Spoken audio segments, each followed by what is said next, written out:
रामेश्वरम नामक एक गांव में बचपन से ही अनाथ था। वह मंदिर में रहता था क्योंकि उसको कोई घर नहीं था। लोगों की मदद करके वह बदले में उनसे खाना पीना मांगता था।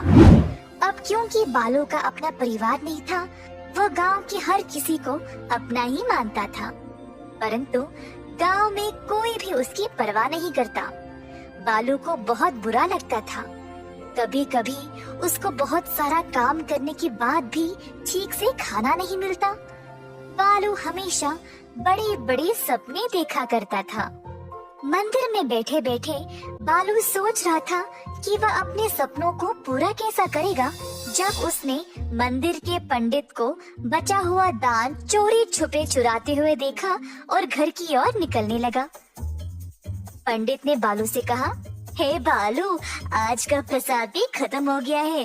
तुम इसी का इंतजार कर रहे थे ना? पर नहीं है तो पानी पी लो और सो जाओ, और हाँ, मंदिर पे नजर रखना। पंडित जी, क्या आपकी कोई इच्छाएं हैं? ऐसा क्यों पूछ रहे हो? तुम मेरी इच्छा पूरी करोगे क्या? जब आपकी कोई इच्छाएं हैं तो आप किसको पूछते हो? देवी माँ के अलावा और कौन है? तो जो मांगे वो पूरा कर देती है क्या? जब तक देवी माँ सामने प्रकट नहीं हो जाती तब तक तुम दिल से प्रार्थना करते रहना, फिर वो तुम्हारी इच्छाएं पूरी करेगी। चलो, मुझे अब देर हो रही है, मुझे जाना है। ऐसा कहकर पंडित चला गया। बालू खड़ा हुआ और देवी माँ की मूर्ति के पास गया। अपना पूरा ध्यान लगाकर बालू अपने मन में देवी माँ का जाप करना शुरू किया। इसी तरह हफ्ते बीत गए और बालू प्रार्थना करता ही गया। एक रात बालू जब प्रार्थना कर रहा था तब, बालू, तुम्हारी भक्ति से मैं प्रसन्न हुई हूँ, बोलो क्या चाहिए तुम्हें? काफी देर तक सोचने के बाद बालू ने कहा, देवी माँ, मुझे ये वरदान दो कि मैं जो भी छूऊं वो सोने में बदल जाए। अच्छा, अवश्य। बालू को ये वरदान मिलते ही उसने मंदिर को छुआ और पूरा मंदिर सोने में बदल गया। यह देखकर बालू खुशी से झूम उठा और सुबह सवेरे गांव की ओर चला गया। बालू गांव के बीचों बीच एक बरगद के पेड़ के पास गया और सबको बुलाया। मेरे भाइयों बहनों, बड़े और बुजुर्ग, सब आ जाओ इधर, देखो जादू। क्या हुआ बच्चे, इतनी सुबह सुबह क्यों चिल्ला रहे हो? अपनी आंखें खोलो और देखो। ऐसा कहकर बालू ने पेड़ को छुआ तो पूरा पेड़ सोने में बदल गया। सब लोग चमकीले सुनहरे पेड़ को देखकर आश्चर्यचकित रह गए। ये मेरी जादुई शक्ति है, जिससे मैं जो भी अपने हाथों से छूऊं वो सोने में बदल जाता है। ये सुनकर सब लोग और भी हैरान रह गए। सबको अब बालू पसंद आने लगा और उससे अच्छा बर्ताव करने लगे। बालू बहुत खुश हो गया और इधर से उधर दौड़ने लगा कुछ और बच्चों के साथ। बालू घर से घर जाने लगा, सब कुछ छूते हुए। एक एक करके सारे घर सोने में बदलने लगे और जल्द पूरा शहर एक सुनहरा शहर बन गया। सब लोग बालू की प्रशंसा करने लगे। सब लोगों ने उसको मजेदार भोजन भी दिया। बालू भी ये सब देखकर उत्सुक हो गया।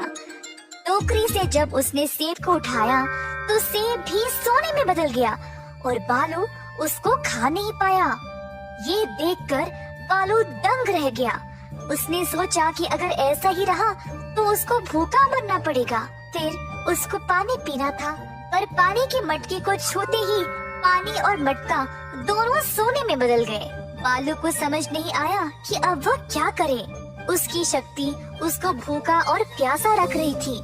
बालू जल्दी एक नदी के पास गया और पानी लेने नदी में हाथ डालते ही पूरी की पूरी नदी सख्त सोने में बदल गई। जल्द गांव के सभी लोगों ने देखा कि कहीं भी पानी ही नहीं है और सब कुछ सोने में बदल गया, तो वो परेशान होकर बालू के पास दौड़ते हुए आए। तुमने ये क्या किया बालू? तुमने सारे पानी को सोने में बदल डाला। अब हमारे पास पीने के लिए कुछ नहीं है। हम कैसे जीवित रहेंगे? तुमने सारे गांव को नष्ट कर दिया। गांव के सारे लोग बालू को ताने मारने लगे। वही लोग जो बस कुछ देर पहले उसकी प्रशंसा कर रहे थे, अब एक क्षण में उसके दुश्मन बन गए। उसको अकेला छोड़कर चले गए। ये सब सहकर बालू कूट कूट के रोने लगा। बालू को इतना दुखी और परेशान देखकर देवी माँ फिर से उसके सामने प्रकट हुई। क्या अब तुमने देख लिया कि तुम्हारी इच्छा का परिणाम क्या हुआ? तुमने कुछ सीखा या नहीं? देवी माँ, मैं बचपन से अकेला हूँ, तो मैंने इस गांव को ही अपना माना था। मुझे लगा अगर मेरे पास ऐसी कोई शक्ति होगी तो सब लोग मुझे पसंद करेंगे और मेरे साथ रहना चाहेंगे। मेरा और कोई इरादा नहीं था। ठीक है बालू, मैं इस वरदान को वापस ले लूंगी और सब कुछ पहले जैसा कर दूंगी। ऐसा कहकर देवी माँ ने सब कुछ ठीक कर दिया और बालू को आशीर्वाद दिया कि वह हमेशा स्वस्थ रहे और गांव के सभी लोग उसको प्यार करें और उसका अच्छे से ख्याल रखें। इस कहानी से हम ये सीखते हैं कि जो भी अपनी बुद्धि का उपयोग नहीं करेगा वो कभी कुछ नहीं पा सकता, पर जो सोच समझकर काम करता है वो दुनिया की किसी भी बाधा को आसानी से पार कर